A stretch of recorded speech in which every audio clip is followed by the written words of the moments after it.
I also think it shows the growth that we've had as a team, because early in the season we were just so inconsistent, and if teams were to do that, we would. It began not with a roar, but with a pause. A moment of tension stretching across the court like the calm before a storm. Kelsey Mitchell stood just beyond the arc, her eyes scanning the floor as the Indiana Fever regrouped. The stakes had grown, heavier with every possession. Mitchell, burdened by 3 personal fouls in the first half, had been relegated to the sidelines for most of the second quarter. She'd watched, simmering, calculating, waiting for the moment to strike. The second half opened like a match tossed on dry grass. Indiana wasted no time, feeding the ball directly into the heart of their offense. The ball found Mitchell again, a slick handoff slicing through defenders like a razor. She slipped it into the pocket where Aaliyah Boston waited at the elbow. A high-percentage look, clean, but it clanked off iron. And like a storm chaser tracking chaos, the Sparks responded. Alamont secured the rebound and flung the ball forward. Across the court, Ari McDonald, speed and fire wrapped into one, met the towering length of Lexi Jackson. It was a duel not just of skill, but of wills. Jackson had been haunting McDonald all game, arms extended like shadows that wouldn't go away. McDonald had only 2 points, 2 assists in the first half, a stat line that belied her impact, but stats couldn't measure pressure. Next came Ray Burrell barreling into the paint and right into a wall of defense. Chaos reigned for a breath, a flail, a foul, and then a bucket. The Sparks fans roared as their team carved back into rhythm. Hamby flashed her 107th consecutive appearance like a badge of war. She'd seen it all, but she wasn't done. As the ball swung again, Jackson found herself wide open under the rim. All eyes had followed Kelsey Plum through the elevator screen, a magician's misdirection. Plum didn't have the ball, but she had gravity, and in her orbit, defenders lost focus. Jackson didn't. She finished clean. Indiana regrouped. McDonald dribbled with a purpose, eyes flicking left and right. She found Mitchell. Boston and Hamby resumed their tug-of-war beneath the rim, grappling, pivoting, jostling for space in a game within the game. Hamby had the edge in grit. Boston had the edge in resolve. A bounce pass attempted. Jackson deflected it, a symphony of instinct. The ball caromed right back into Boston's hands. 3 seconds left on the shot clock. Mitchell, unshaken, created separation. Step back, elevation, release, in and out. Jackson inhaled the rebound and turned. Another collision, another whistle. Foul. But it was more than whistles now.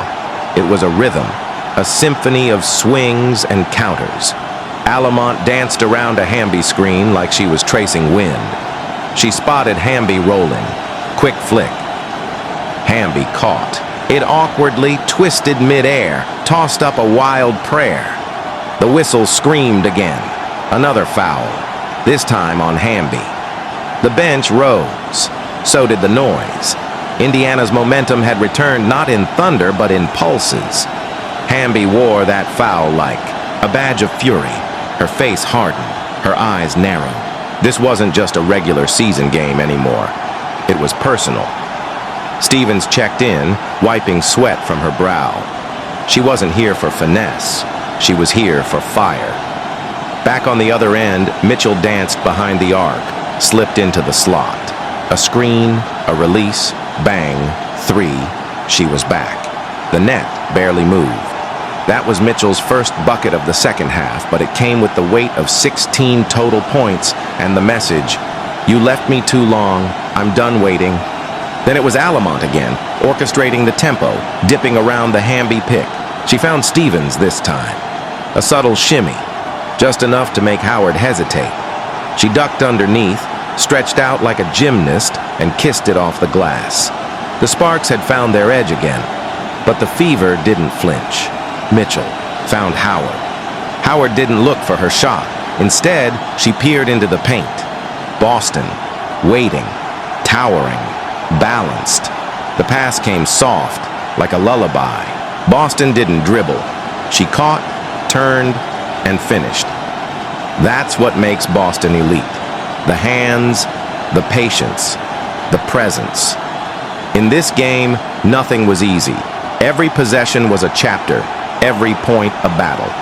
And it was only the beginning of the second half. In the beating heart of downtown Los Angeles, with the lights ablaze and the tension mounting, the second half of this WNBA showdown between the Indiana Fever and the Los Angeles Sparks roared back to life. The pace quickened, the stakes sharpened, and what unfolded was a gritty, soul-testing battle of resilience, skill, and heart. Kelsey Plum, dancing with the ball like it was fused to her hand, made her move. A step back and in and out, a hesitation, and then she pulled back again. The ball wobbled, swayed, and nearly pirouetted on the rim. It was the kind of shot that had a life of its own. The crowd held its breath, but it rimmed out. And just like that, Mitchell and the Fever came storming the other way.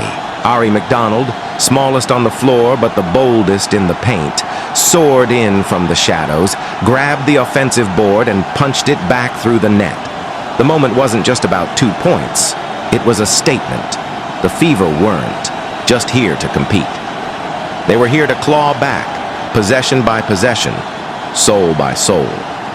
Jackson came charging for the Sparks, dishing out to Allen, who had space beyond the arc. She let it fly. Miss. The iron rang like a warning bell. Howard backed her way down into Stevens, pounded once, then twice. Turnaround jumper, off balance, missed, but the whistle shrieked. Foul. Howard walked up to the line, composed, cool. First free throw, off, a breath drawn in across the arena. Second shot, good. She'd quietly tallied 11 points, 5 rebounds, 2 assists. That's Natasha Howard for you. Never loud, but always lethal. And then, chaos. Kelsey Plum, aggressive, as ever, darted into the lane, stripped. No whistle. She hit the floor like a thunderclap. But play continued. The Fever were in flight. Trailer pass to Mitchell, right at the foul line. Shot up, missed. Alamont pivoted around a Hamby screen. Alamine drove, paused, kicked it back to the trailer. Stevens. One clean motion. Triple. Splash. It was poetry in movement. The Sparks now 8 for 17 from downtown. Aaliyah Boston took the ball. Spun into the double team like it was a dance she'd rehearsed 1,000 times. Contact. Foul. Cut to Allie at courtside. Steph White didn't hesitate when I asked who's been the anchor of this Fever team. It's Aaliyah Boston, she said. Her IQ, her poise, her growth. Last season, she was adapting to Caitlin Clark's rhythm. This offseason, she studied Nikola Jokic because this year, we needed her as a facilitator. And there it was, the vision unfolding in real time. Aaliyah. Boston, once a dominant interior scorer, now dishing, reading, orchestrating. A hub on both ends. Jackson, seeking daylight, found the baseline and reversed it home. The Sparks clung to their lead. But Mitchell was relentless. Mismatch. Stevens in front of her. Mitchell shifted gears, shifted weight, and exploded off the bounce. The blow-by. Right hand, left hand. It didn't matter. Bucket. Jackson tried to answer in transition. Contact, no call. McDonald snatched the rebound, flung it out to the corner. Mitchell, trigger, 3, boom. Timeout LA, the Indiana. Sideline exploded. Steph White knew it. This wasn't about tactics anymore. This was about tempo, heartbeat, belief. Ari McDonald was speeding up the pulse of the game. Mitchell, she was rewriting the scorebook. 65 on the board, just 2 turnovers. Out. Of the break, LA wanted to reset. Alomar set up at the top. Plum slid into a catch-and-shoot position. The release, pure, bucket. They'd installed that set just today at shoot-around. Indiana had never seen it. Sparks hoping to strike surprise gold. Cameron Brink returned, length and timing reinserted into the LA machine. Mitchell, still cooking, handled the ball. Crossover, step back, between the circles, short. Lexi Hull, a spark plug in every sense, skied in. Offensive board, hustle that didn't show on stat sheets but echoed in the heartbeat of teammates. McDonald ran the pick and roll, misstep, called for the travel, the momentary break in rhythm for Indiana. Back on the other end, Kelsey Plum demanded attention. Defensive pressure mounted, hands up, eyes sharp. Howard, denial, swat, blocked at the rim. It wasn't just defense, it was a message. In a game where every point was earned through sweat and steel, the Fever's intensity began to suffocate LA's tempo. And yet neither team blinked. The fire hadn't dimmed. It was only building. One more quarter remained, and with it, a promise. That this war between the Indiana Fever and the Los Angeles Sparks, would come down to who wanted it more. And that question, as the fourth quarter loomed, still had no answer. The third quarter had been a furnace. Pressure building, sparks flying, legs burning. But this fourth quarter, it was war. And every warrior in crypto, Com Arena knew it. The Fever, the Sparks, every fan, every eye watching from home. Caitlin, Clark had stirred the storm. Now it was time to find out who would survive it. Steph White had warned them before the game, before the tip, before the bus even pulled into the tunnel. Arie McDonald's pace is a problem, she'd said.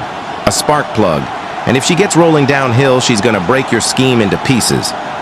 And true to the warning, Arie was already pushing the pace like a human race car, darting into space, igniting tempo.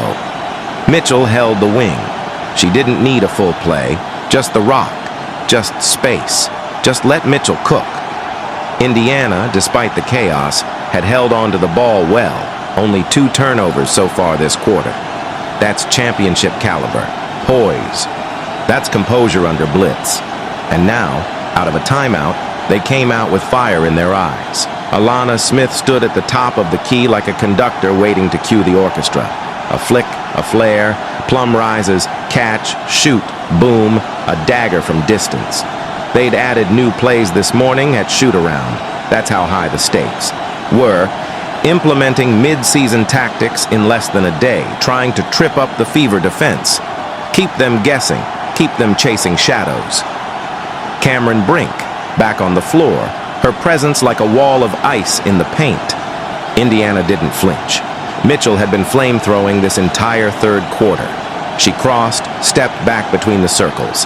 The shot fell short, but Lexi Hull, fierce, flying, came crashing in for the offensive board like a soldier snatching a banner. And then it happened. McDonald used a screen up top, but she moved before the bounce. That's a travel, another turnover, another slip in the rhythm. Score 68-59, Sparks still in front. But Indiana was not blinking. You could feel the tension every time Kelsey Plum touched the ball. Lexi Hull shadowed her like a mirror, face to face, step for step. No easy air for Plum, just pressure and patience and pain. It was refreshing in its honesty. 2 ballers locked in a friendly war, 2 tacticians playing chess at 30 miles an hour. And then, SWAT! Natasha Howard, out of nowhere, comes from the weak side like a shadow and slams Brink's shot out of the sky. Not in my house. Not in this war. Inbound play. Indiana's on D. The whistle blows. A foul called on Indiana. The Sparks step to the line. Plum takes the rock, drives in deep, too strong. Mitchell yanks the board like it's her birthright and starts sprinting. Brink's there, guarding like a fortress. Mitchell backs it out, reevaluates, then slashes again. Nothing doing. So she dishes to Boston. Smart decision. Under 3:30 left in the third. On the other end, a deflection. Alana gets a fingertip on it. It's still Fever ball. 9 on the shot clock. 34 seconds on the game clock. Mitchell curls. 4 on the clock. She lifts. And another whistle. Another traveling violation. Cameron Brink again, her length and anticipation wreaking havoc in the paint. The Sparks were hunting offense, but Indiana's defense refused to break. Plum, trapped off a screen, slings it to Hamby.